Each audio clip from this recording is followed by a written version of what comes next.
il faut garder la sérénité. L'armée poursuit ses missions. L'armée reste dans sa posture d'exécution des missions qui lui sont confiées.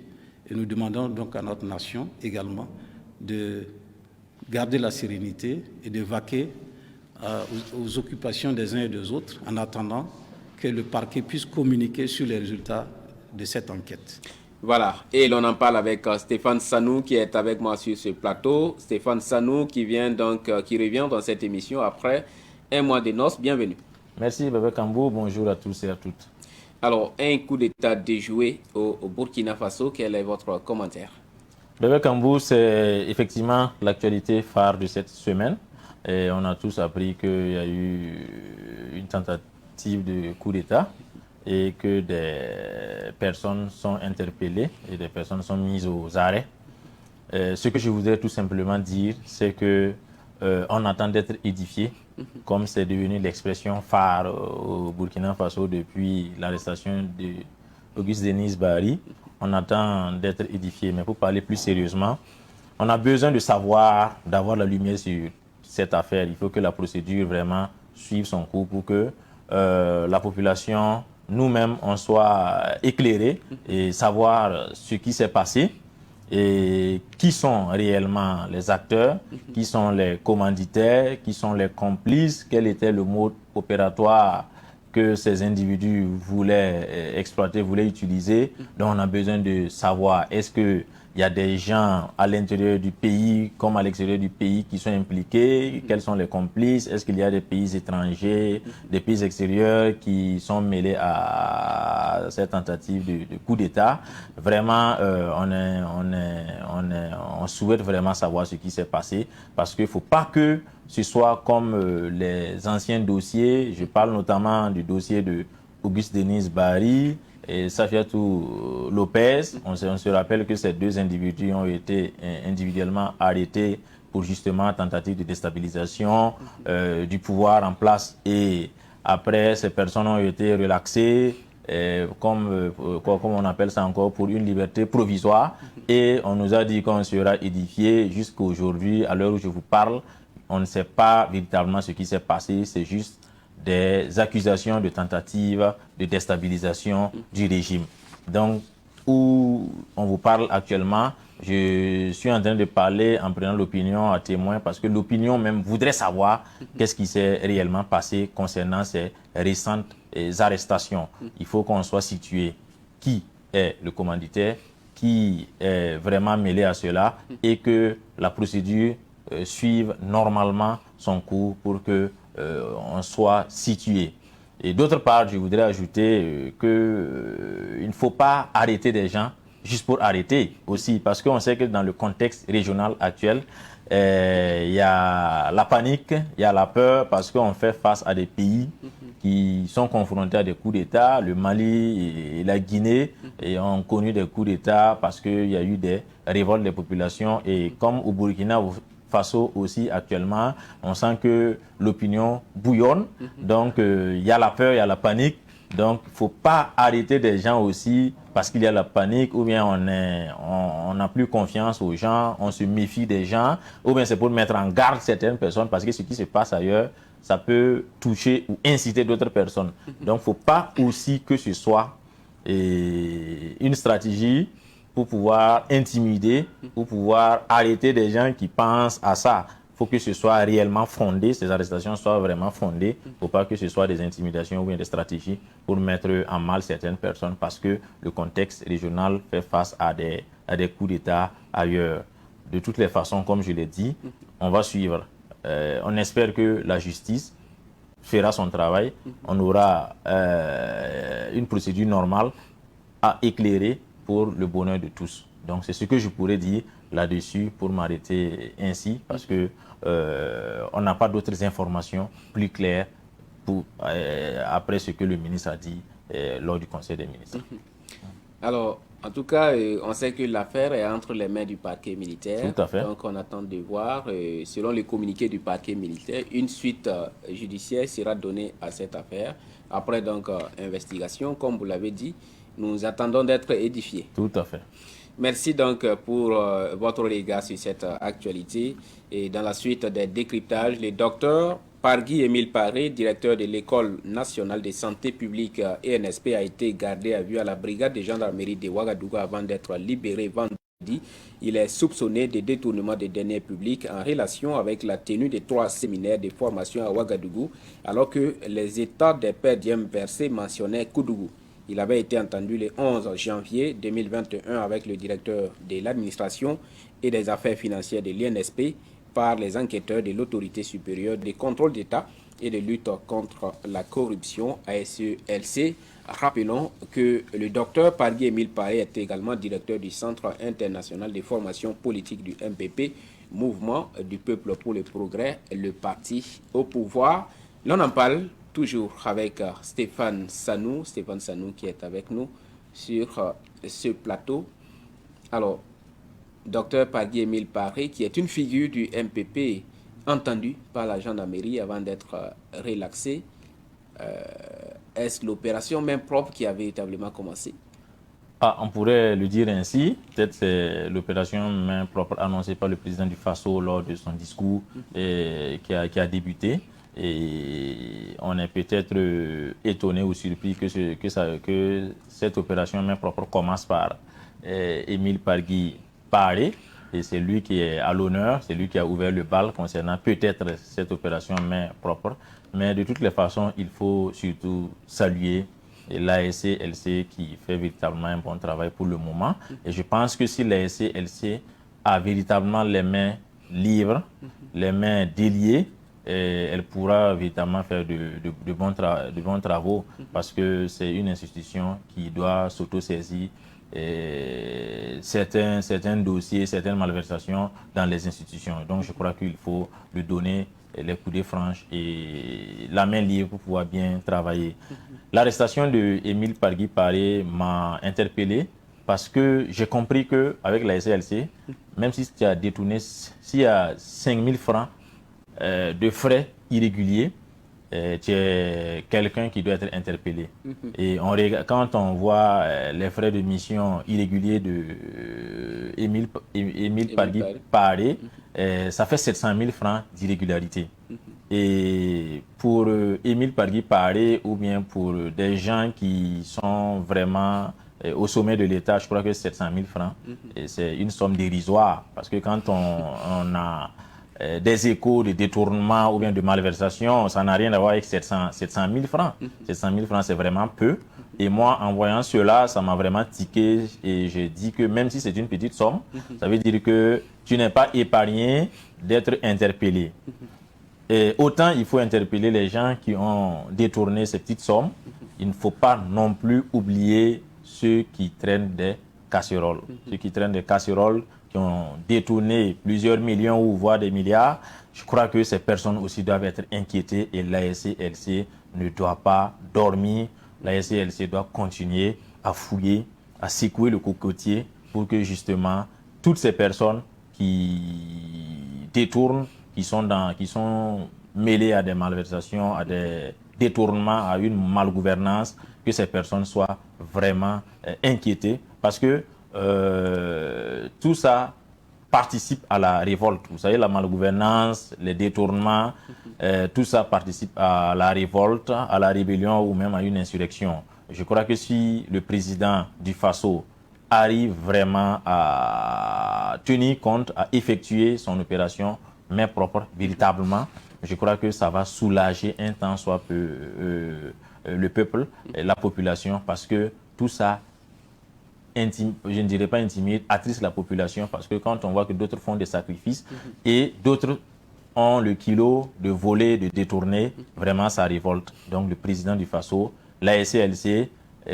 qu'ils se mettent au travail et que l'opération main propre continue et que l'opération main propre n'épargne pas l'entourage du président du Faso, n'épargne pas les bons ou les caciques du pouvoir, que tout le monde soit intimidé là où il se trouve. Alors, Émile Paré a été entendu et ensuite relaxé, c'est vrai, on ne sait pas à quelle suite cela va donner, mais on sait quand même que de par les passés, il y a eu des gens qui ont été entendus, déposés, déférés, j'allais dire, libéré après. Après, il n'y a plus de suite. Je vais parler par exemple du cas Bouddha qui est emblématique. Tout à fait. C'est ce que tout le monde dit actuellement. Vous savez, apparemment, ça semble être la tradition maintenant. Des dossiers sans suite. On tape dur, après on lâche, on n'a plus de suite. Donc ça fait vraiment, ça fait qu'on oublie qu'en réalité on tape souvent. Donc ce qu'il faut vraiment noter pour Émile Pargui Paré, c'est que on doit être situé, il faut qu'il y ait la lumière, comme je le disais tantôt dans le dossier du coup d'État manqué. Il faut vraiment qu'il y ait la lumière, il faut vraiment qu'on sache à quelle sauce sera mangé Émile Pargui Paré. Il ne faut pas que ce soit comme les dossiers Bouddha jusqu'à présent. On est en train de boucler la deuxième année, si ma mémoire ne me trahit pas, qu'il est relâché pour le bénéfice du doute ou bien d'autres choses pour un dossier incomplet ou il y a toujours des raisons, des arguments développés par la justice. Donc, il ne faut pas que pour Émile Pargui Paré, ce soit sans suite. Mais il ne faut pas non plus que ce soit des intimidations.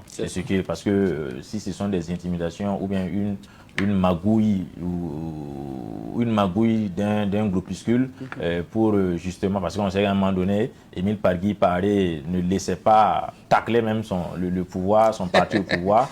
Donc, faut pas que ce soit, je sais pas comment je vais, il faut pas que ce soit une magouille ou bien un piège ou quelque chose pour effacer définitivement Émile Pargui Paré sur la scène politique. Que l'on connaît, il n'est pas dans la langue de bois. Tout à fait. Il n'a pas sa langue dans sa poche, comme on le dit généralement. Alors, on attend également de connaître la suite de cette affaire. Nous allons donc poursuivre ces décryptages avec ce deuxième report des élections municipales.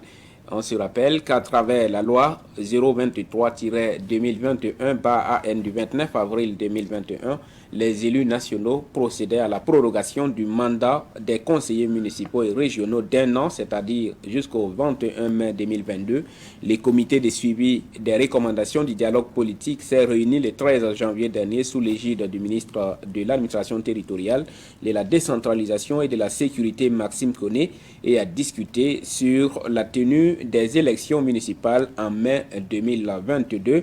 À l'unanimité, les membres du comité ont opté pour un report, un deuxième report donc compte tenu de la situation sécuritaire. Une autre rencontre est prévue le 25 janvier prochain. Elle permettra aux acteurs politiques de décider s'il y aura une nouvelle prorogation du mandat des élus locaux ou s'il faut installer des délégations spéciales donc, dans les différentes collectivités territoriales. Stéphane Sanou, deuxième report des municipales déjà, est-ce que c'est une bonne chose selon vous? Bon, selon une certaine opinion, c'est une bonne décision, c'est une bonne chose. Au regard de la situation sécuritaire, n'oublions pas qu'il s'agit d'élections de maires, donc maire de commune, maire de ville. Donc, alors qu'actuellement, on sait très bien qu'il y a des communes qui sont vides, il y a des communes qui sont délaissées, il y a des communes inexistantes. Donc, vous savez très bien que quand c'est ainsi, qui va voter? Les populations ont fui les communes et s'il n'y a personne dans les communes, même le maire de cette commune ou bien d'une commune en proie aux attaques terroristes vit actuellement à Ouagadougou. Son QG maintenant, c'est devenu Ouagadougou. Il n'arrive même plus à rejoindre son poste, si je peux le dire ainsi. Donc, vous voyez que au regard de cette situation, c'est logique que nous assistons à un report des élections municipales. Si c'est une élection présidentielle ou législative, à la limite, c'est discutable. Et on a vu qu'en 2020, il y avait eu le débat sur le report ou non, et finalement, les élections ont eu lieu. Mais concernant les élections municipales, c'est tout autre chose, parce qu'il s'agit de maires de communes, maires de villes, etc. Et ce sont des populations, malheureusement, qui ont fui les communes à cause de la situation sécuritaire. Donc, c'est de bonne guerre. Même si on voit que la CODEL s'y oppose, mais pour la CODEL, personnellement, je crois que c'est de bonne guerre parce que la CODEL est une structure, c'est une institution justement qui s'occupe des élections et l'inquiétude de la CODEL est justifiée parce qu'elle est là pour les élections, donc c'est tout à fait normal. C'est entre parenthèses. Mais ce n'est pas cet argument qui est avancé par la CODEL. Tout à fait, mais la CODEL estime par exemple que ne pas tenir les élections, c'est donner raison à ceux qui nous attaquent. Donc il faut montrer que l'État burkinabé existe et que des élections peuvent se tenir. Oui, ça c'est une raison, c'est une des raisons, mais je crois que c'est au fond, on sait très bien que... Vous lisez un peu plus en profondeur. Voilà, si la CODEL se tait face à un report des élections, je crois que la CODEL n'existerait plus. C'est comme si la CODEL n'existe pas. Donc c'est tout à fait normal que la CODEL veuille que des élections se tiennent. Voilà. Donc quand je lis plus profondément ce que j'analyse en fait. Donc c'est ce que je peux dire concernant ces reports d'élections. On sait que ces reports quand même c'est une évolution récente dans l'attitude de la classe politique, parce que tout récemment il avait été décidé de tenir les élections malgré tout et de voir les communes où les élections n'auront pas pu se tenir dans au moins 50% de la circonscription des villages par exemple, que des délégations spéciales soient installées, mais les communes où les élections se tiendront dans au moins 50% des villages, on allait valider donc les élections. Mais bon, il y a eu ces rebondissements et on parle maintenant de report. Alors, le 25 janvier, la classe politique devra se retrouver, notamment le comité de suivi des recommandations du dialogue politique, donc devra se retrouver pour savoir s'il faut installer des délégations spéciales ou s'il faut prolonger les mandats des maires qui sont déjà en place. Alors, si vous y étiez, quelle serait peut-être votre proposition? Bien entendu, Bébé Kambou, bien sûr que si j'étais maire, j'allais souhaiter bien sûr la prolongation des mandats des maires, parce que cette prolongation arrange bien sûr un maire, ça lui donne encore la possibilité de régner, d'être encore maire de commune et de bénéficier de tous les avantages qui découlent. Et ça va encore lui permettre, s'il n'avait pas encore pu se préparer davantage, pour se préparer pour les élections à venir. Donc, si je suis maire, je souhaite justement que ce soit ainsi. Personnellement, je souhaiterais qu'on ne laisse pas seulement un vide juridique, que ce soit une délégation spéciale ou que ce soit la prolongation des maires. L'essentiel est qu'il n'y ait pas un vide juridique. Donc, il faut arriver à combler ce vide juridique pour pas que nous tombions dans un vide juridique, parce qu'on a déjà des problèmes assez importants pour pas qu'on va encore tomber dans un vide juridique. C'est mon opinion à moi. Mais quand je lis et quand je fais une petite analyse relativement à une probable délégation spéciale ou à une prolongation des maires, je pense plutôt qu'il y aura une prolongation des mandats des maires, parce que l'unanimité de la classe politique en dit long. Je pense que si la classe politique est tombée unanime, c'est que probablement nous pourront assister à une prolongation d'un an, peut-être au maxi 2 ans, je me dis peut-être 1 an, des mandats des maires pour jusqu'en 2023, tout en espérant que la situation sécuritaire connaîtra vraiment un vrai recul pour pouvoir organiser comme il se doit des élections municipales au Burkina Faso, Bébé Kojo Kambou. Merci pour votre regard sur cette autre actualité. Nous allons terminer les décryptages par cette actualité sportive. Vous le savez, la Coupe d'Afrique des Nations et Cameroun 2021. Les étalons du Burkina Faso peuvent espérer une qualification en 8e de finale. C'est grâce à cette victoire arrachée de haute lutte face au Cap-Vert lors de leur deuxième match de la compétition. Retour sur cette confrontation avec notre envoyé spécial à Yaoundé, Ruben Wilson Kojo. Les étalons du Burkina Faso qui avaient fait une mauvaise entrée dans cette Coupe d'Afrique des Nations de football se sont relancés hier face aux requins bleus du Cap-Vert. À la 40e minute, sur un centre venu de la droite, Bouraïma Bandé de la poitrine ouvre le score pour les étalons du Burkina Faso. Le coach Kamou Malo, qui livre sa toute première rencontre d'une Coupe d'Afrique des Nations, félicite ses poulains. Avec beaucoup d'émotion, surtout que c'est une première pour moi. Alors, ça n'a pas été facile. On avait également besoin de cette victoire, en tout cas pour rester vivant dans cette compétition. C'est ce que les enfants ont su faire. Tout le mérite leur revient. Quand on revoit tout ce que nous avons traversé comme péripéties, c'est des garçons à féliciter. Alors vous voyez que nous ne sommes pas la seule équipe qui gagne à l'arraché. Alors c'est une compétition où tout le monde est préparé pour la gagne. Alors si vous gagnez à une courte échelle, il faut s'en féliciter et puis continuer simplement la tête haute. C'est une rencontre gagnée dans la douleur puisqu'en deuxième période de cette opposition, les étalons ont tout simplement défendu les assauts répétés de l'équipe adverse. Kamou Malo expliquait ce système de jeu. Bon, en deuxième mi-temps, vous savez que dans pareilles circonstances, vous menez que 1-0. Il y a ce stress qui, en tout cas, a envahi mes garçons. Et vous avez vu qu'on a joué un peu avec le frein en main, de peur de se faire rattraper. Et tout ça, ça fait partie de l'expérience. Alors, j'ai des jeunes garçons, dans la gestion du match, c'est pas aussi simple que ça. Alors, donc, c'est l'apprentissage, c'est la dure loi comme ça. Il faut le prendre avec beaucoup de philosophie. Mais en tout cas, ils sont à féliciter. Déjà, contenir l'adversaire dans ces circonstances sans en encaisser, je pense que c'est un match propre de compétition. Naturellement, il faut faire un résultat probant pour pouvoir espérer à la qualification. Pour les joueurs, l'essentiel c'est d'arracher les 3 points de la rencontre, quelle que soit la manière. Doublement fier. Premier but, voilà un but victorieux.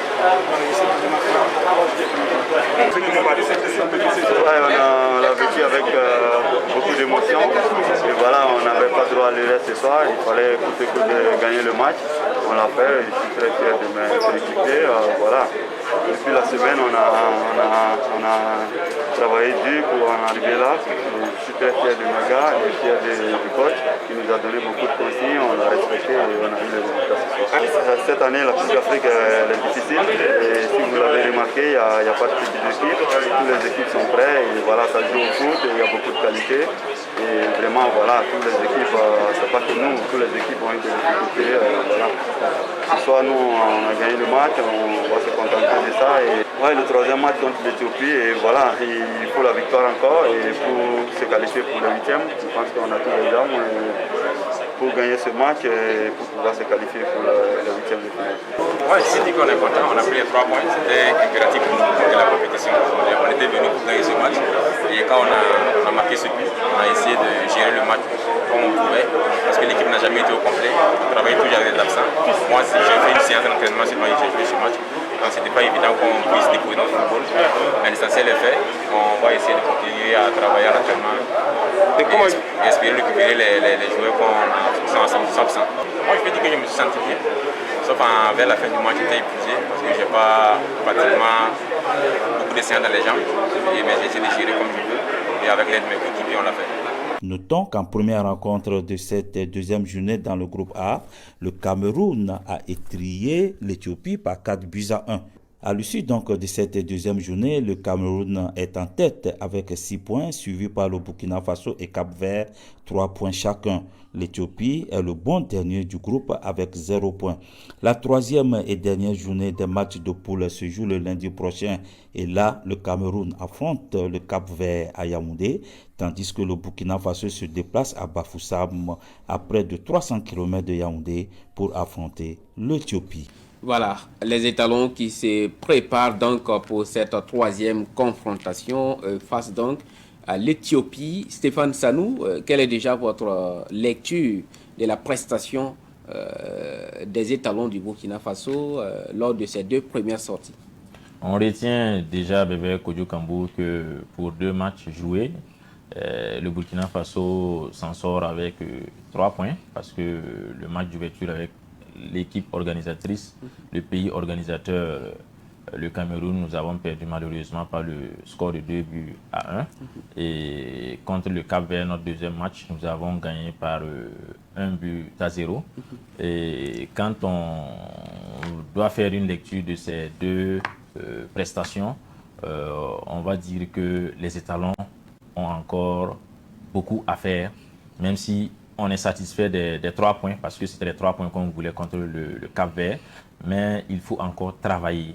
Mais ce qui est réconfortant, c'est que quand on écoute les étalons, c'est toujours cette expression qui revient, on veut gérer les matchs par match. Donc on suppose que cette expression, gérer les matchs par match, ça veut dire que ils vont se tarder, ils vont se préparer en fonction de l'équipe qui est en face. Tout à fait, en faisant attention aux erreurs des matchs passés, donc pour pouvoir rebondir de la plus belle des manières.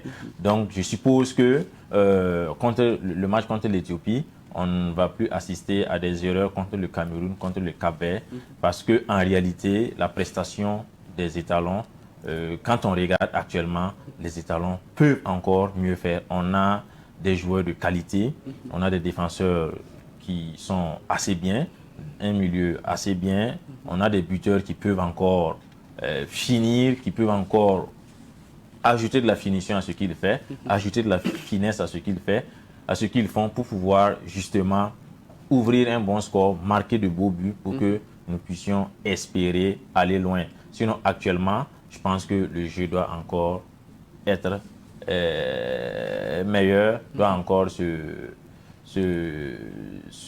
dynamiser pour que tout se passe très bien. Alors, ça, c'est 2 matchs déjà passés. Le prochain match, c'est ce lundi, donc le 3e match contre l'Éthiopie ce lundi. Comment est-ce que vous entrevoyez cette confrontation? Bon, a priori, tout le monde se dirait que nous sommes déjà qualifiés parce que si c'est le match contre l'Éthiopie, on devrait bien sûr se qualifier. Tout le monde voit une victoire et c'est tout à fait normal parce qu'en 2013, nous avons eu à étrier l'équipe d'Éthiopie par le score de 4-0 et c'était même le début le début des victoires des étalons lors de la CAN 2013 et ça nous a même propulsé très loin. Nous sommes allés en finale et grâce justement à cette grande performance des étalons en 2013. A priori, je pense que le match contre l'Éthiopie est très jouable et c'est un match en faveur des étalons et les étalons très solidaires, les étalons très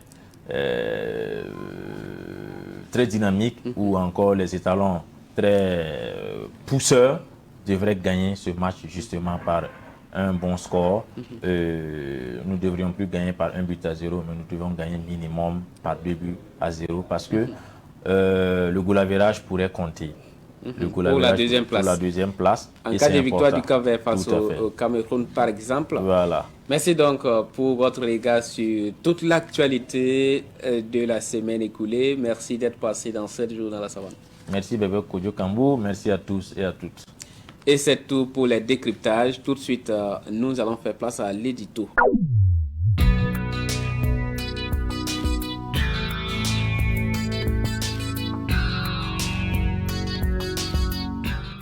Et notre éditorialiste est bien installé. Bonjour à vous, Soumaïla Rabou, et bienvenue. Merci, bonjour Bébé Kodjo Kambou, bonjour à vous tous, bonjour à vous toutes. Alors, cette semaine, l'édito se penche sur la gouvernance au Burkina Faso et vous posez la question de savoir ce que vaut une opération main propre. Oui, Bébé Kambou, j'ai bien aimé il y a quelques semaines la réaction d'un agrégé en sciences politiques de l'université Thomas Sankara, en l'occurrence professeur Agou Karim Seydou, qui a dit que la promesse d'une opération main propre d'un président qui a son 2e mandat est la conclusion de son bilan sur la lutte contre la corruption de son 1er mandat. Parce que ça veut dire que pendant son 1er mandat, il n'a rien fait contre la corruption et il choisissait une période précise pour commencer à lutter contre la corruption. Alors qu'en démocratie, la bonne gouvernance, la transparence, la lutte contre la corruption est consubstantielle même du pouvoir qui a été démocratiquement élu. Parce que si vous ne faites pas cette promesse-là de bonne gouvernance, je ne vois pas qui va mettre son bulletin avec votre photo, avec ses empreintes vraiment dans l'urne. Donc, une fois que vous êtes élu, c'est un travail au quotidien de lutte anticorruption que vous devez faire. Et au-delà de ça, c'est un travail de dissuasion par des mécanismes tellement performants et rigoureux, robuste, que quelqu'un n'aurait pas à l'idée de prendre quelque chose dans les caisses de l'État.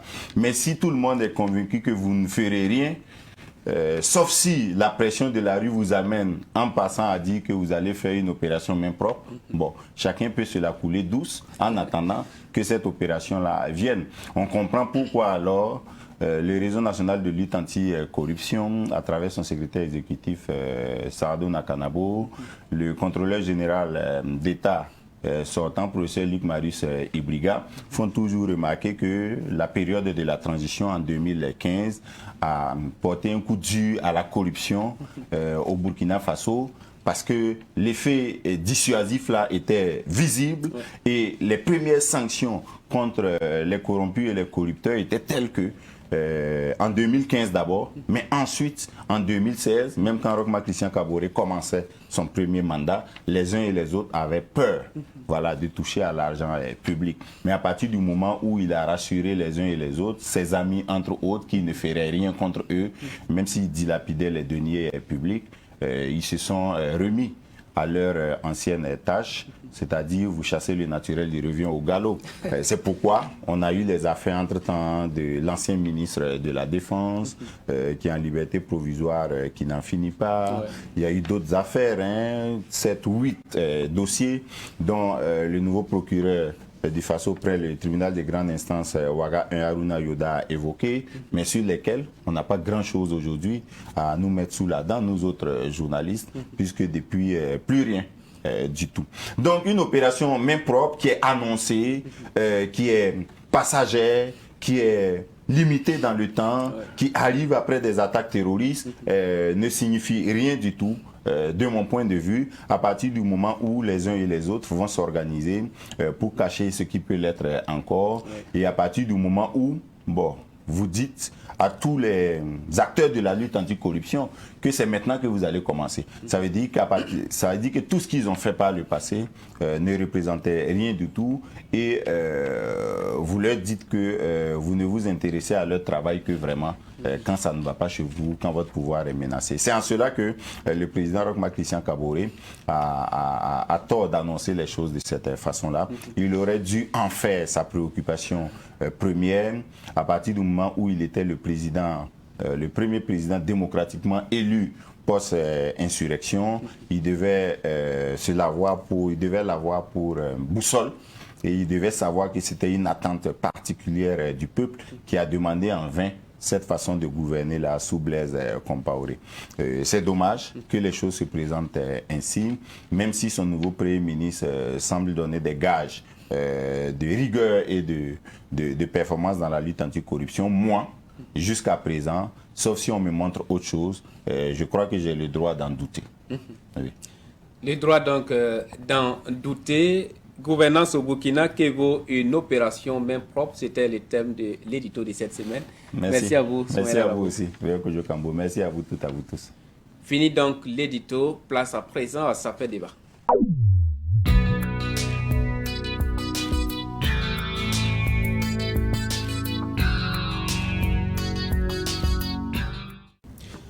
Ça fait débat est consacré aujourd'hui à la situation au Mali avec ces sanctions de la CEDEAO.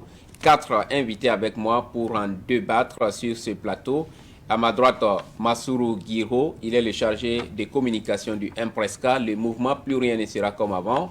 Dr Guy Michel Brou, il est consultant et analyste politique. Et à ma gauche, Isiaka Ouedraogo, président du CISAC, le Conseil d'information et de suivi des actions du gouvernement. Et Adama Sawadogo, il est membre de la COPABF, la coalition des patriotes africains, section du Burkina Faso. Bienvenue à tous les 4 sur ce plateau. Merci, M. Kambou. Alors, pour commencer, nous allons analyser rapidement ces sanctions infligées donc par la conférence des chefs d'État de la CEDEAO au Mali. Docteur Guy Michel Brou, est-ce que les chefs d'État ouest-africains ont eu la bonne posture face à cette volonté de la transition, des autorités de la transition, de prolonger cette transition de 5 ans au Mali? Écoutez, M. Kambou, merci de l'invitation. Enfin, moi, je ne vais pas commenter la posture dans laquelle nos chefs d'État se sont mis. Est-ce que moi, pour moi, là n'est pas le problème. Il ne fallait pas laisser la jeune aller jusqu'à ce niveau-là. Pour moi, si on devait sanctionner, c'était dès le départ. Au moment où Assimi Goïta a fait son putsch, c'est là qu'il fallait l'arrêter. Parce que pour moi, c'est ce qu'on était dans le jeu de ping-pong. Et ça donne aujourd'hui l'impression qu'ils sont dictés, qu'ils ont été envoyés, qu'ils sont en mission. En réalité, et moi, ce qui me plaît aujourd'hui, c'est le fait que, j'ai dit, le retour qu'ils attendaient est allé à la limite à leur rencontre. Parce que tous les peuples africains aujourd'hui sont avec le Mali. Les gens pensaient que, en agissant ainsi, le peuple malien d'abord et les peuples africains allaient se révolter contre, d'accord, la junte. Mais aujourd'hui, on voit sur tous les cieux en Afrique que c'est le contraire. Tout le monde est révolté. Aujourd'hui, on n'est plus. Il faut que les gens sachent aujourd'hui qu'on n'est plus en 1980. On n'est plus en 1900. On n'est plus à l'ère du précambrien. Aujourd'hui, tous les jeunes Africains savent de quoi il s'agit. S'ils ont été dictés, il fallait cacher un peu cela. Mais c'est trop découvert. Donc pour moi aujourd'hui, leur posture, à la limite, c'est un jeu.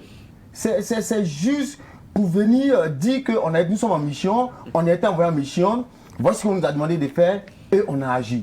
Pour moi, ces sanctions-là, c'est mieux de l'avenir et j'encourage. Hier, on a vu un peu, le peuple malien a démontré qu'aujourd'hui, ils sont avec la junte militaire, ils sont avec le pouvoir, ils sont avec les jeunes qui sont au pouvoir et pour moi, c'est essentiel aujourd'hui. Alors, au début, vous avez dit que c'est le timing des sanctions qui vous pose problème.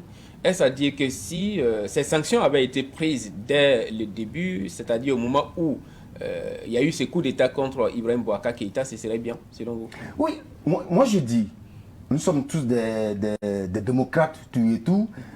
Il ne fallait pas laisser. Au moins, Assimi Goïta a fait son coup d'État, tout de suite, il fallait l'arrêter.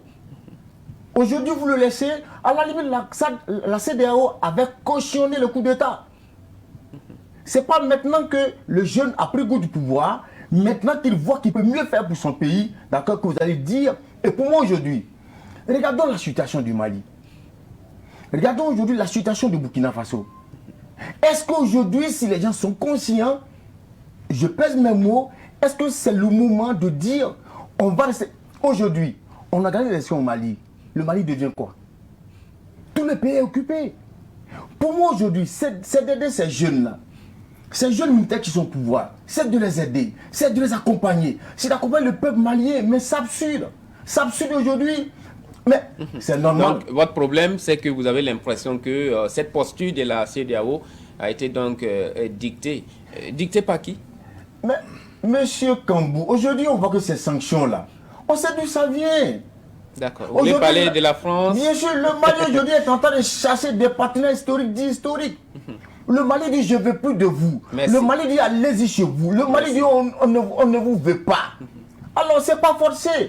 Merci, Dr Brou. Merci Dr Brou. Issaka Ouedraogo, je reviens à vous. Pour Dr Brou, c'est le timing qui pose un peu problème. Ces sanctions auraient dû venir un peu plus tôt. Pour moi, je pense que moi j'ai une position claire par rapport à la gouvernance. Je préfère une démocratie imparfaite à une dictature parfaite. Pour dire quoi? Pour dire tout simplement que lorsqu'il y a eu le coup d'État d'abord, le premier coup d'État au Mali, c'était d'abord, ça a été applaudi par la population malienne. Et la junte militaire a eu l'adhésion de la population malienne. Alors donc ils ont en fait choisi la CEDEAO, les ont intimé l'ordre de donner la primature, la présidence à un civil. Ils ont accepté toutes les recommandations de la CEDEAO en procédant de la sorte. Ils ont pris Bandao, qui était dans son champ, ils sont allés le chercher, venir le mettre en fait devant la transition. Alors donc, ça a été appliqué, il y a eu en tout cas un solutionnement entre la junte militaire et la CEDEAO. Au fil des temps, la junte s'est rendue compte que Bandao était manipulé par la France. Il faut avoir le courage de le dire, je n'ai pas tourné avec ça, par la France. Et il devrait avoir un remaniement où Bandao devait écarter les Assimi Goïta qui ont fait le coup d'État et lui-même aller le chercher dans son champ, le mettre devant la magistrature suprême. Ce que je trouve très ingrat de la part quand même d'une personne de son âge. Alors donc, ça n'est suivi maintenant, tout ce que nous sommes en train de voir. Alors donc la junte à un moment donné a compris que la France utilisait ses valets locaux au niveau du Mali pour arriver à ses fins. Parce que nous ne pouvons pas comprendre, rien qu'à penser que aujourd'hui, le peuple malien, dans son ensemble, ce n'est pas seulement les politiques, ce n'est pas la junte militaire, mais tout le peuple malien demande à la France de quitter le territoire malien. La France refuse de partir. Vous dites que vous êtes venu pour aider des gens. Vous n'avez rien à prendre chez eux. Vous n'avez rien à gagner chez eux. Mais vous perdez plutôt des hommes chez eux. Mais ils vous disent d'accord, ok, comme vous n'avez rien à prendre chez nous, au lieu de perdre vos hommes, repartez chez vous avec vos hommes. La France dit non, nous n'allons pas quitter votre territoire. Il y a souvent quelque chose qui ne va pas. Donc vous rejoignez docteur en disant que ces sanctions pourraient être dictées. Non, c'est dicté, ça ne pourrait pas être dicté, mais c'est dicté par la France. Parce que... Merci, on aura l'occasion de développer par la suite. Adama Sawadogo de la coalition des patriotes africains, section du Burkina Faso, quelle est votre lecture par rapport à ces sanctions? Est-ce que vous rejoignez vos prédécesseurs qui ont parlé tout de suite? Parce qu'ils estiment que ces sanctions ont été dictées, le timing les pose problème. D'accord, pour ma part, moi je pense que ces sanctions, ce sont des sanctions purement ingrates. Ce sont des sanctions qui ne devraient même pas exister en fait. Parce qu'aujourd'hui, le peuple malien est souverain, jusqu'à preuve du contraire. Et le peuple est en train de se battre pour une question de liberté, pour une question d'indépendance. Aujourd'hui, la CEDEAO se présente aujourd'hui comme étant cette organisation qui attise plus le feu que d'apaiser le feu. On a vu le cas un peu partout en Afrique de l'Ouest ici. Voilà. Il y a des témoignages qui sont là, la Côte d'Ivoire est là, et beaucoup d'autres. Aujourd'hui, qu'est-ce qui s'est passé en Côte d'Ivoire? Oui. Vous voulez parler du troisième mandat ou... Je veux parler du troisième mandat, bien sûr. Aujourd'hui, la CEDEAO ne parle pas du troisième mandat de Alassane Ouattara. Pourquoi? Pourtant, le troisième mandat de Alassane Ouattara, c'est un coup d'État. C'est un coup d'État constitutionnel. Mais pourquoi on n'en parle pas? La CEDEAO est muette là-dessus.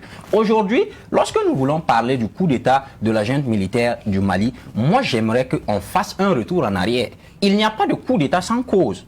Les coups d'État sont les conséquences d'une cause qui sont là. Il y avait des problèmes au Mali. Le Mali ne pouvait pas s'en sortir dans cette situation. Voilà pourquoi la junte a pris ses responsabilités et est venue au pouvoir. Où est le problème?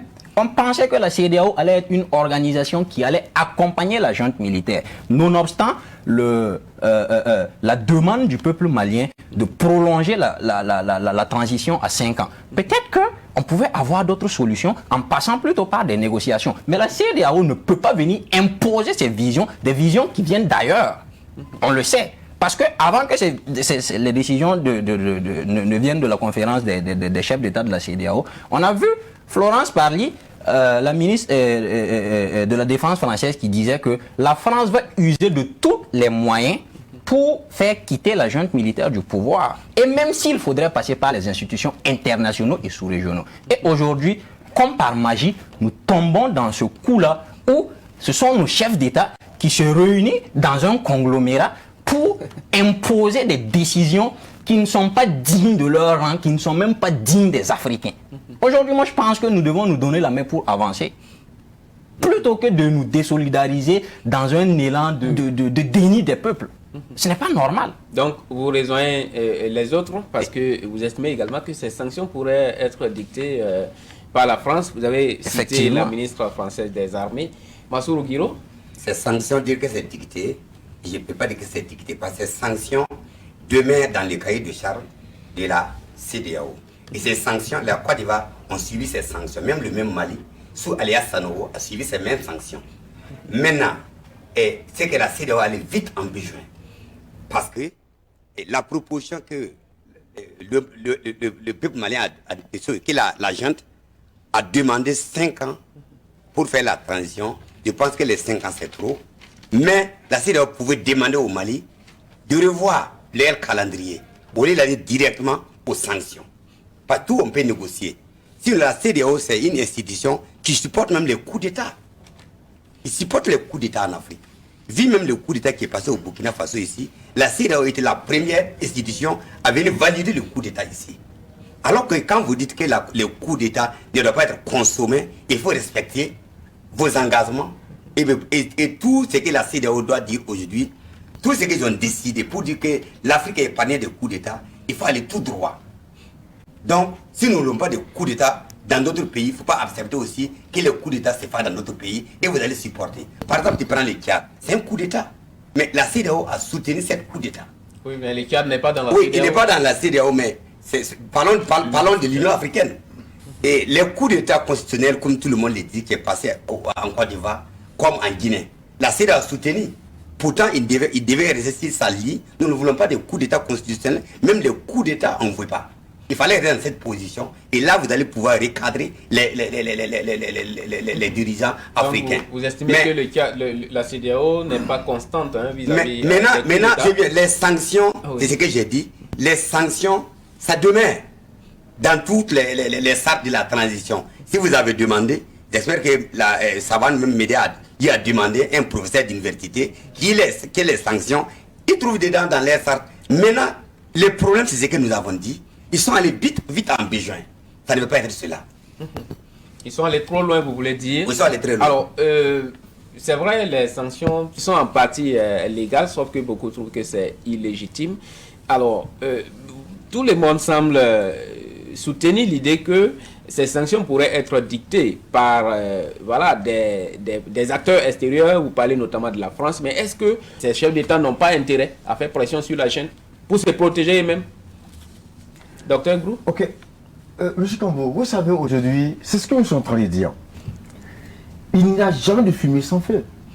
Est-ce que vous comprenez? On le sait bien. Moi, je sais. Il reste 2 coups d'État en Afrique de l'Ouest. Je vous le dis clair. Avant 2025, il va y avoir 2 coups d'État en Afrique de l'Ouest. Ça, moi, je suis convaincu. Pourquoi vous dites cela? Non, mais ça se sent déjà. Mais regardez comment ça gouverne. Regardez comment ça se passe. Et aujourd'hui, on le sait, et ceux qui activent, les chefs d'État, de certains pays qui activent un peu ce genre de sanctions-là, mais on les connaît. Ils savent pourquoi. Ils ont tendance à donner cette impression, pour ne pas que, comme vous l'avez dit, d'accord, ça crée d'autres idées dans leur pays. Mais on le sait. Donc ce n'est pas que des sanctions dictées, vous les connaissez? Non. On le sait aujourd'hui, d'accord, vu les relations entre le Mali et la France. Tout à l'heure, M. Sado le disait, que la ministre française des Armées a été claire, que par tous les moyens. Donc aujourd'hui, regardez, M. Kambo, nos chefs d'État, de la façon dont ils sont comportés, on a vu tout de suite qu'ils ont été en mission. Mais là, pour moi, là n'est pas le problème. Le problème, c'est que c'est la vision qui est derrière tout ça. La vision qui est derrière les pays africains, derrière la CEDEAO. Parce qu'on voit que rien n'est projeté, rien n'est en vision, rien n'est planifié. Quand un coup d'État se passe dans un pays, on sait pourquoi il y a un coup d'État dans ce pays-là. Mais pourquoi ne pas mener des actions? Pourquoi ne pas anticiper? Pourquoi ne pas jouer l'action proactive? Pour ne pas que ce genre d'action arrive. Il faut en arriver à là. Et c'est ça qu'on appelle la gouvernance. Il faut que les gens comprennent cela. D'accord. Issaka Ouedraogo, est-ce qu'il faut se borner aujourd'hui à dire que ces sanctions sont dictées par la France? Est-ce que ces chefs d'État qui ont pris ces décisions n'ont pas eux-mêmes intérêt? Bon, il y a tellement de preuves qui montrent que c'est la France qui est derrière toutes ces décisions. Mais pour revenir un peu à ce que M. Guiraud a dit, à savoir le respect en fait des textes de la CEDEAO, en ce sens que les sanctions qui ont été prises contre le Mali et rentrent en droite ligne, bien sûr, en fait, des textes de la CEDEAO. Je suis d'accord que les textes de la CEDEAO ont été respectés. Mais est-ce qu'il n'y a même pas il n'y a pas eu aujourd'hui un besoin de refondation même des textes de la CEDEAO? Parce que, vous savez, l'agissement en fait des chefs d'État de la CEDEAO doit aller de concert avec la volonté de nos populations, de nos peuples. Mais ce qui n'est pas en adéquation avec la volonté de nos populations. Ce qui montre visiblement... Ça, c'est la perspective, sauf que ici nous sommes dans la réalité. Étant donné que ces États sont liés par un contrat qu'on pourra appeler traité, ce n'est pas au moment où naît un litige qu'il faut modifier les contrats. Exactement. Donc, je pense que c'est un début. C'est un début parce que c'est une matière à réflexion, parce que déjà, ce qui se passe, aujourd'hui les chefs d'État dans leur majorité, en fait, n'imposent pas en fait, des sanctions au Mali pour aider ni les populations maliennes, ni les populations africaines, mais plutôt pour eux-mêmes se sauver d'affaires. Parce qu'ils sont tous en fait des dictateurs. Quand vous prenez par exemple Alassane Dramane Ouattara, qui est un dictateur, qui a forcé, Est-ce que le mot dictateur n'est pas très fort? Non, c'est pas très fort. On sait qu'il a été élu. Il a été élu. On sait comment il a été élu. Et il a été élu, voilà, un chef d'État sortant et qui emprisonne tous ses opposants capables en fait de le battre aux élections. Quand vous prenez Macky Sall, qui enferme tous ses opposants potentiels, ok, et qui continue encore à avoir ceux-là même qui peuvent en fait lui barrer la route dans les prochaines élections à venir.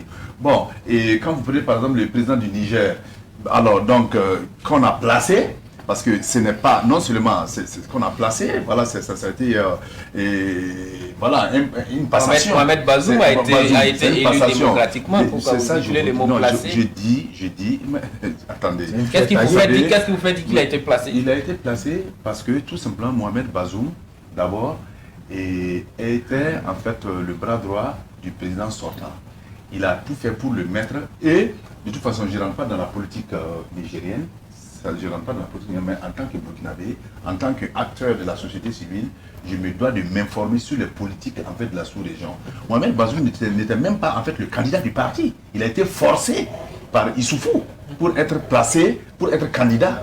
Voilà, il ne faisait pas en fait l'unanimité au sein du parti. Bon bref, je continue donc. C'est pour vous dire que vous ne pouvez pas avoir des chefs d'État comme ça au sein de vos pays et être juste, prendre des décisions pour le bonheur de nos populations. D'accord. Donc, ils ont pris ces sanctions pour se sauver. Pour se sauver eux-mêmes, vous l'avez voilà. dit. Oui. Et Adama Sawadogo, vous avez estimé que ces sanctions ont été dictées par la France. Effectivement. Et voilà. Est-ce qu'il ne faut pas penser, comme Isiaka également, que ces chefs d'État ont voulu se protéger? Oui, effectivement. Dans un autre angle de vue, on peut voir la chose de cette façon-là. Les chefs d'État ont pris ces sanctions de concert, effectivement, pour échapper. Mais échapper à quoi? Lorsqu'on prend des sanctions pour se protéger soi-même, ça veut dire quoi? Ça veut dire qu'on a un problème de gouvernance. Ça veut dire qu'on a un mauvais chef d'État. Ça veut dire qu'on a un mauvais gouvernant. Voilà, il ne faut pas badiner avec les mots en fait. Aujourd'hui, lorsqu'on regarde les États membres de la CEDEAO, à l'intérieur de ces États-là, il n'y a aucun État aujourd'hui qui vit une vie démocratique au sens réel du terme. Aujourd'hui, il y a des problèmes de droit partout aujourd'hui à l'intérieur de nos États. Donc, nos chefs d'État, je pense qu'ils ont utilisé la CEDEAO comme étant un voile en fait pour masquer eux-mêmes les problèmes sociaux qui se retrouvent à l'intérieur des États. Donc aujourd'hui, je peux rejoindre les autres pour dire qu'effectivement, ils ont pris cette décision-là pour essayer de sauver leur peau. Mais moi, je veux qu'on revienne un peu plus en arrière. Aujourd'hui, lorsqu'on prend la CEDEAO a été mise en place depuis 1975, même 1975. Donc, ça veut dire qu'aujourd'hui, la CEDEAO a 47 ans de vie. Et le but principal de la création de la CEDEAO, c'était de faire de la coopération et de l'intégration une réalité.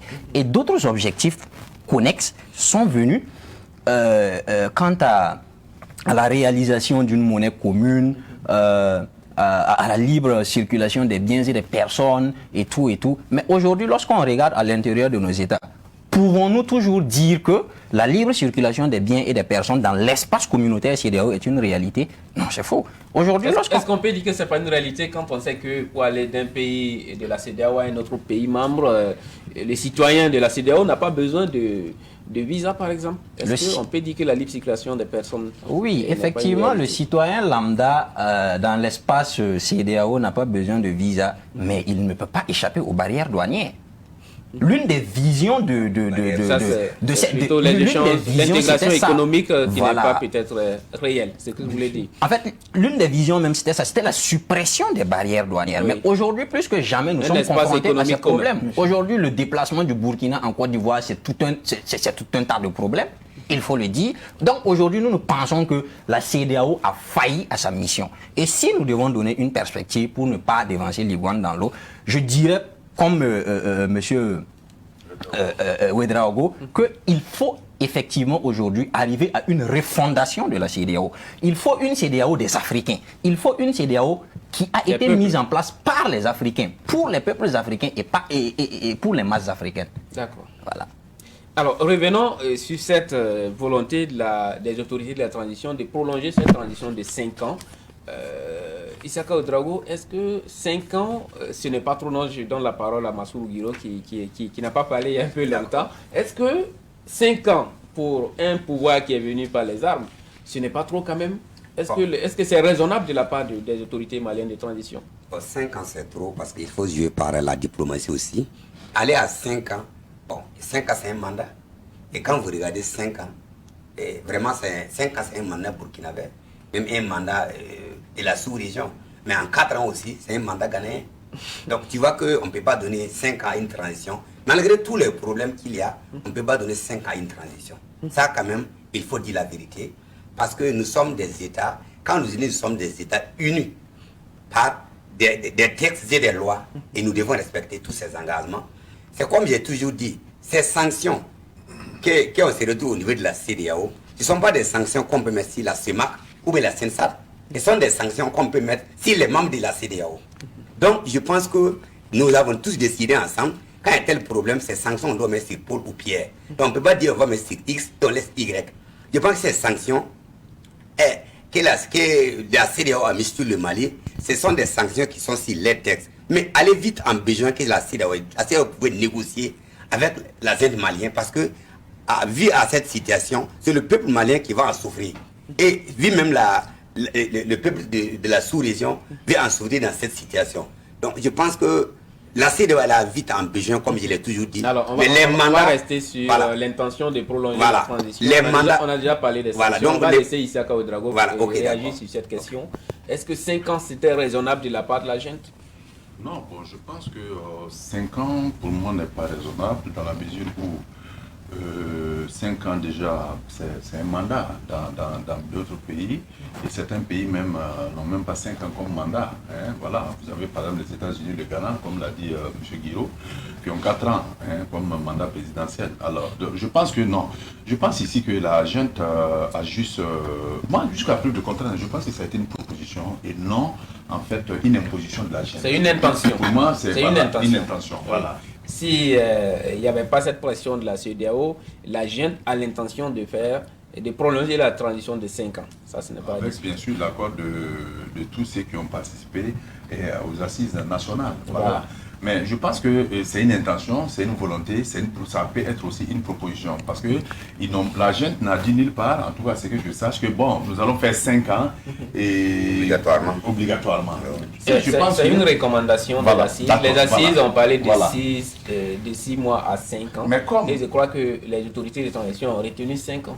Et comme, oui, mais c'est toujours dans un élan de proposition pour moi. Hein. Pour moi, c'est toujours... Oui, parce que de toute façon, ils ont... Non. Admettons que la jeune aujourd'hui veut prolonger la transition de 5 ans. Est-ce que c'est normal? Non, c'est pas normal. C'est pas normal parce que la jeune n'a pas en fait pour vocation de s'éterniser au pouvoir, mais plutôt a pour vocation de préparer au plus vite les élections, transmettre le pouvoir à celui qui sera élu par le peuple malien et rejoindre les casernes. Mais je pense qu'il y a 2 raisons qui ont été avancées par la junte, à savoir la sécurité et la refondation en fait de l'État malien. Mais la question que je me pose, est-ce que la junte en fait, c'est pas une question même d'ailleurs, parce que la junte n'a ni la légalité, ni la légitimité en fait, pour en fait mener ces 2 combats-là au bout. Parce que je pense que ça doit en fait revenir à un État démocratiquement élu par le peuple malien. C'est en substance la déclaration, en tout cas des chefs d'État que vous reprenez là. C'est la même position que les chefs d'État de la CEDEAO défendent. On va laisser les autres réagir là-dessus. Docteur Guy Michel Brou, 5 ans, est-ce raisonnable? Rapidement, je rebondis sur ces sanctions. En réalité, moi je pense que les chefs d'État, les sanctions qu'ils ont prises, juste pour moi, effet dissuasif.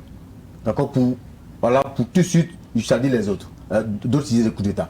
Sauf que ça ne dissuade pas les Maliens. Bien sûr. Secondo, pour moi, c'est que c'était la ferme volonté de chasser la junte. Donc, avec ces sanctions, le peuple allait se révolter et tout de suite chasser la junte. Voici le scénario. Malheureusement pour eux, ça n'a pas marché. Mais une prolongation de 5 ans de la transition, moi je dis, c'est raisonnable selon vous? Moi je dis, définissons les objectifs. Qu'est-ce que nous voulons pour le peuple malien? Aujourd'hui, on a vu Ronix. La loi Ghana, qu'est-ce qu'il n'a pas fait? Laissez ces jeunes-là travailler pour le Mali. Aujourd'hui, quelle que soit la durée. Moi je dis, laissons ces jeunes-là travailler pour le Mali. Pour moi, la question n'est pas le temps. La question, qu'est-ce qu'on veut pour le Mali? On veut laisser quel État?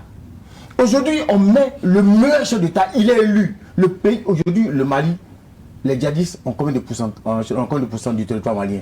Aujourd'hui, on prend un chef d'État civil, il va où? Il peut aller à Gao? Il peut aller à Kidal? Non, qu'est-ce qu'on veut pour ce peuple-là? Pour moi, laissons, à la limite, moi ce que je veux, qu'on donne des objectifs. Ok, vous voulez aller à 5 ans, qu'est-ce que vous voulez faire? Les jeunes militaires définissent leurs priorités. S'ils disent dans 2 ans, nous on veut récupérer près de 80% du territoire.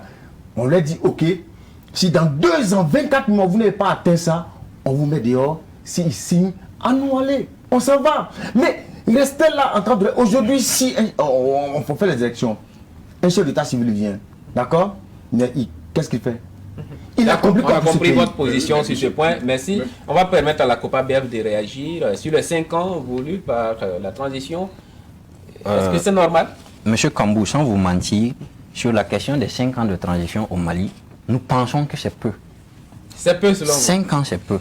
Pourquoi nous disons ça? Parce que ce n'est pas la transition qui est le problème, mais ce sont les élections qu'on va organiser après la transition qui est le problème.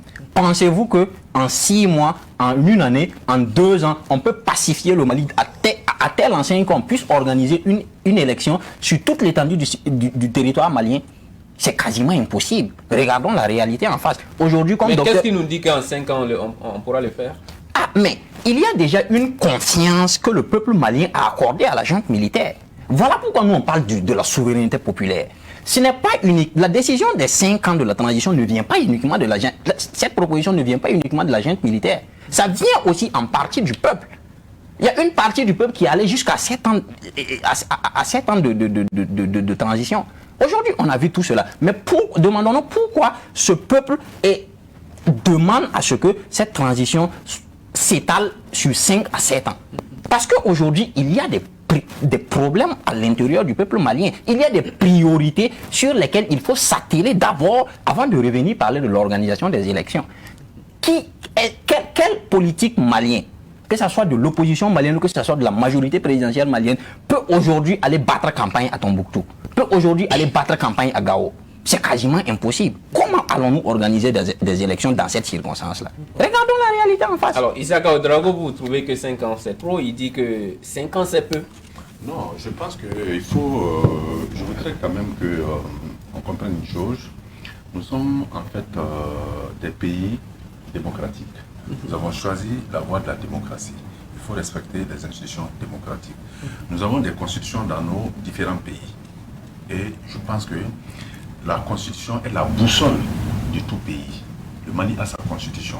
Avec un régime d'exception, c'est pourquoi j'ai dit, dès le début de l'émission, j'ai dit, je préfère une démocratie imparfaite, au moins, et qui garde la constitution en l'état, même s'il y a des modifications, c'est bien sûr avec l'accord de tous les acteurs politiques, qu'une dictature parfaite où on ne fait pas fi à la constitution, on met carrément la constitution de côté, et on dirige le pays et comme on veut, on dirige le pays selon ses rêves.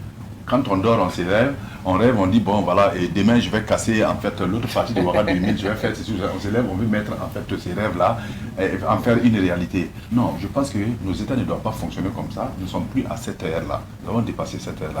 Mais je pense que ici, nous devons en fait donner un minimum de temps à la junte d'organiser les élections et partir. Parce que tout simplement, même 5 ans, même dans 5 ans, c'est pas sûr que la junte pourra en fait régler le problème de la sécurité au Mali. C'est pas évident, nous ne sommes pas durs. Voilà. Moi, je n'en suis pas sûr. Je pense qu'il y a quelqu'un qui a failli sa mission. C'est quelqu'un qui a failli sa mission. depuis l'indépendance, nos armées ont failli leur mission.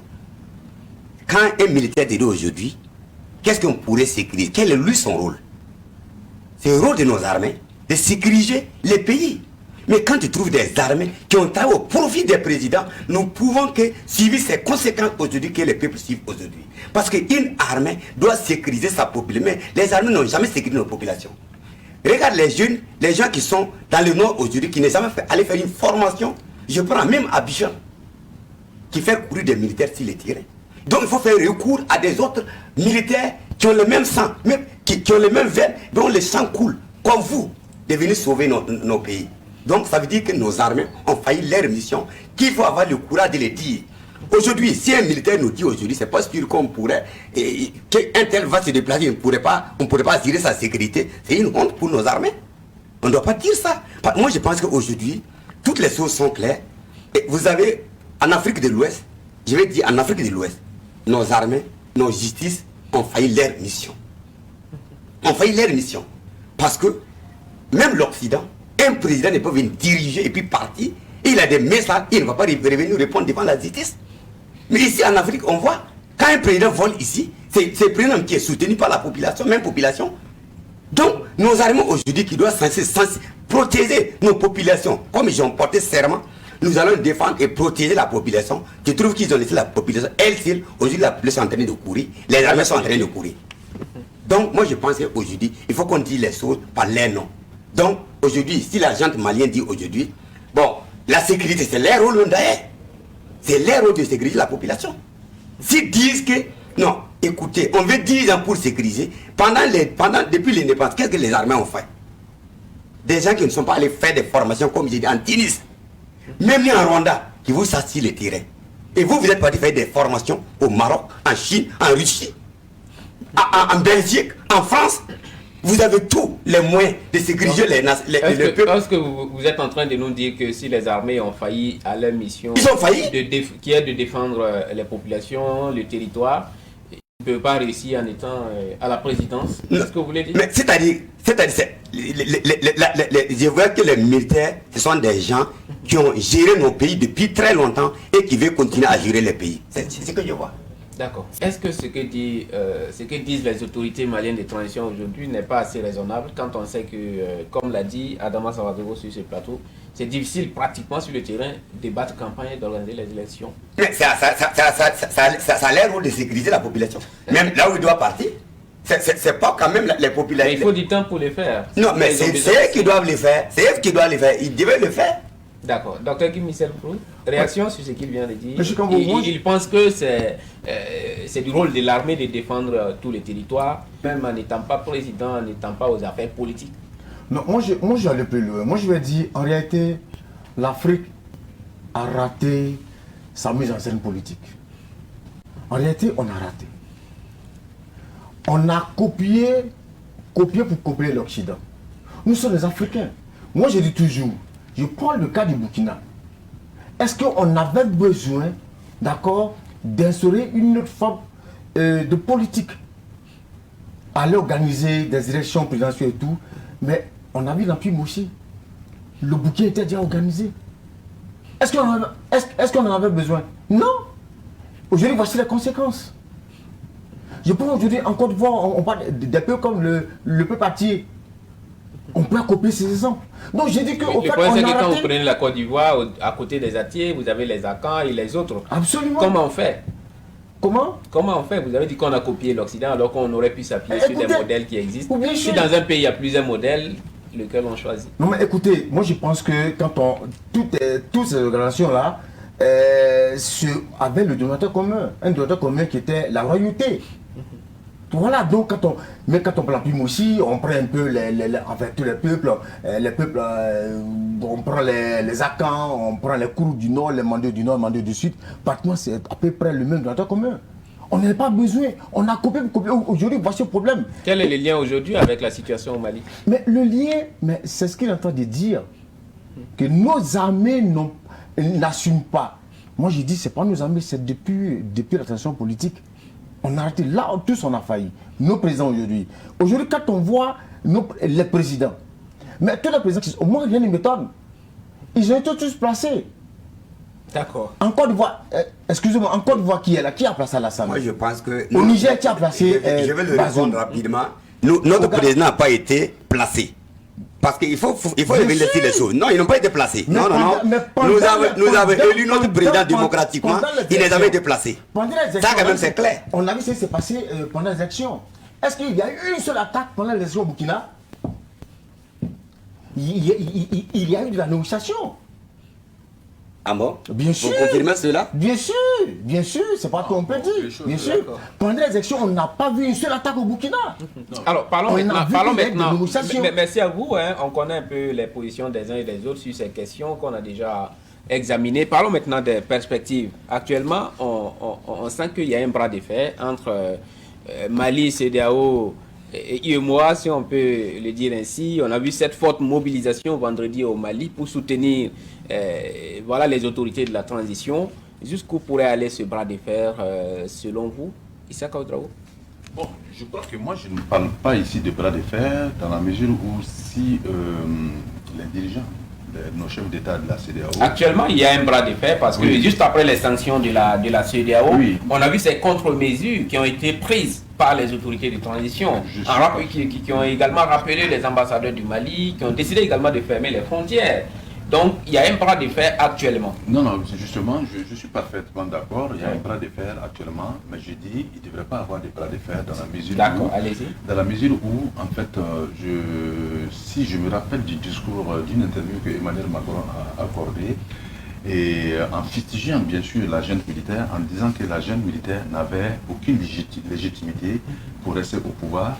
Alors donc, le peuple malien vient de le démontrer hier, pour dire qu'en fait, ils ont donné cette légitimité à la junte militaire. Vendredi, vous voulez dire?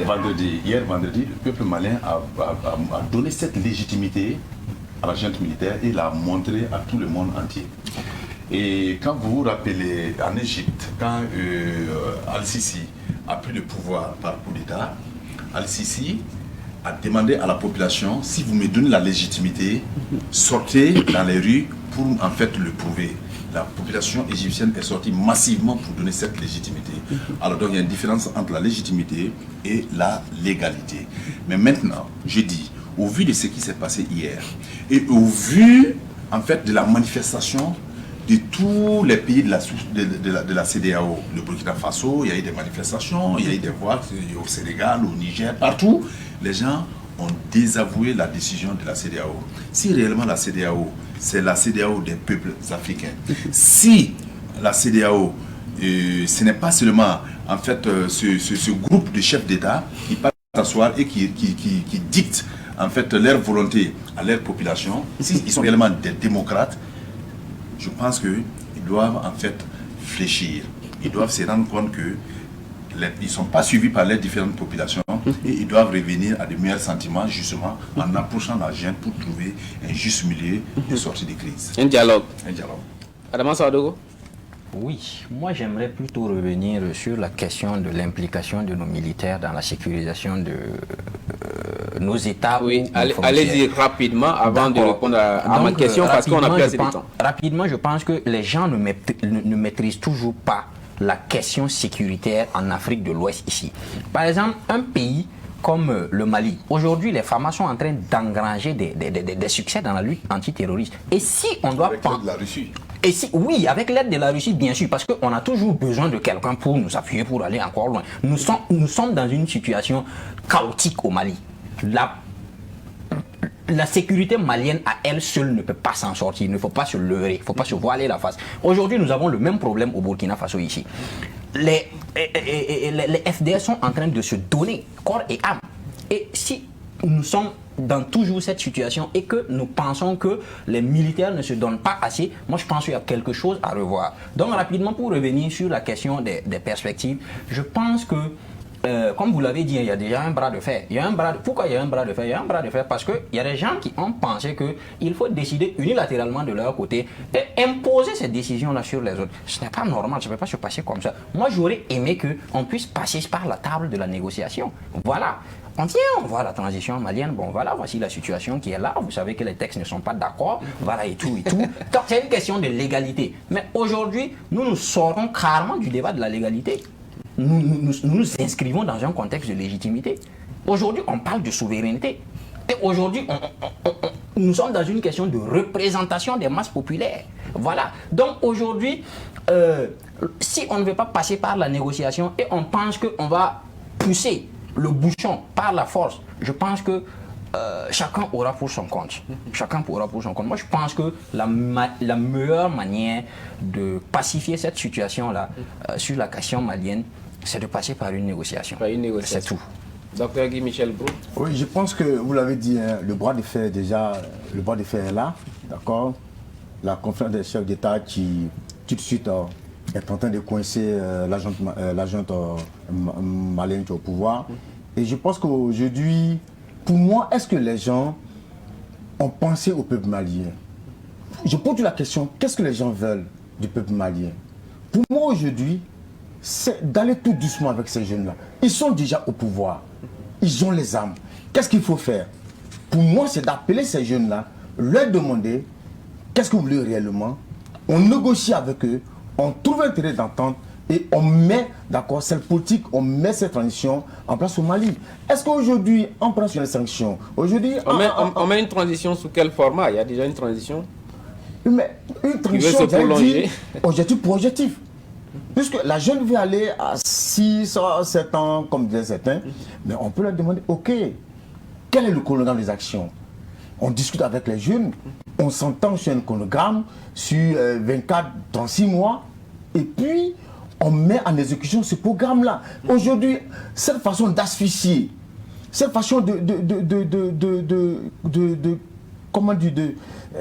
fermer le peuple malien, est-ce que c'est la solution? Je dis non. C'est pas la solution. Donc vous préconisez un dialogue, demandez donc à la junte de fixer des objectifs clairs. Il faut aller. Merci à vous. On va permettre à Bissou Guiro de... Je reviens un peu derrière par rapport à mon jeune frère.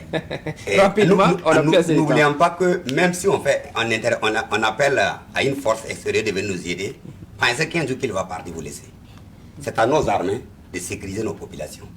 Chacun connaît sa mission dans nos pays. Nous n'avons pas dit que nos armées ne font rien. Ils font quelque chose. Mais il va de leur rôle de sécuriser leur population.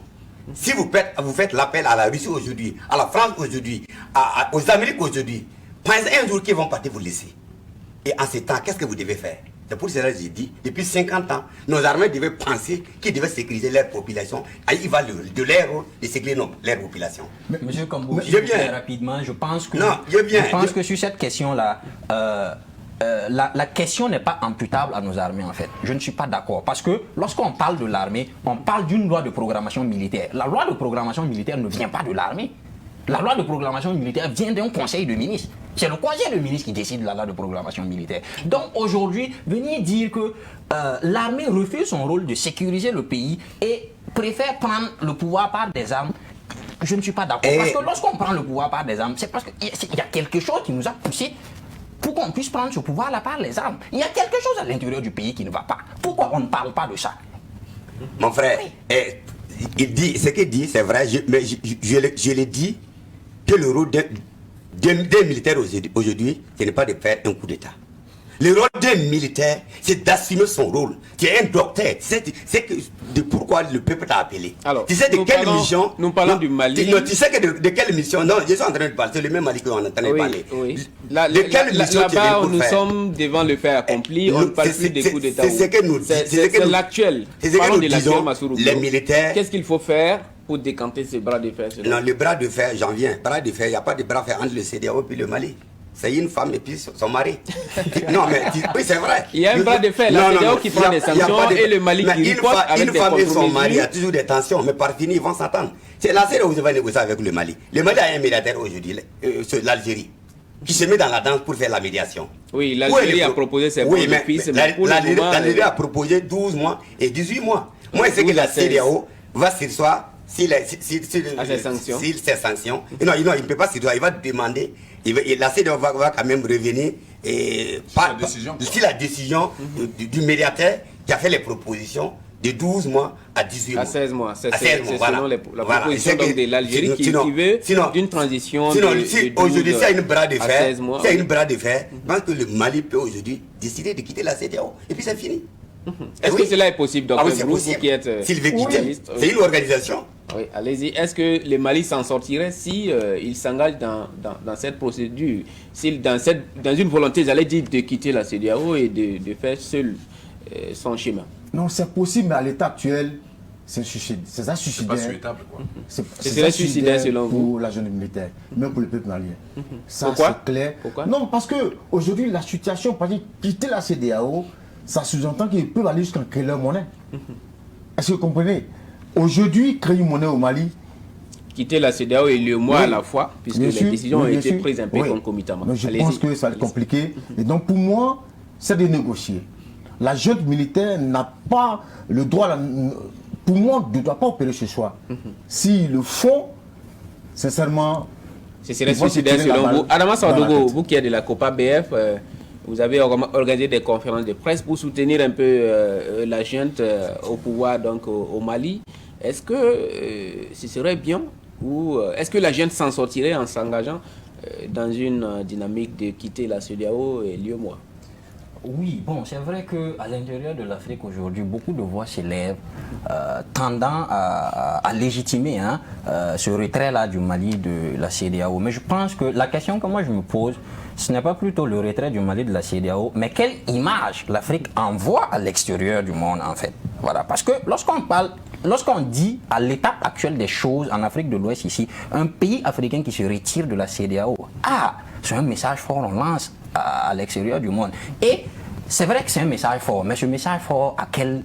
Ça peut arriver, on a vu en Europe par exemple, voilà, le Royaume-Uni sinon, pour nous aujourd'hui panafricanistes, le Brexit.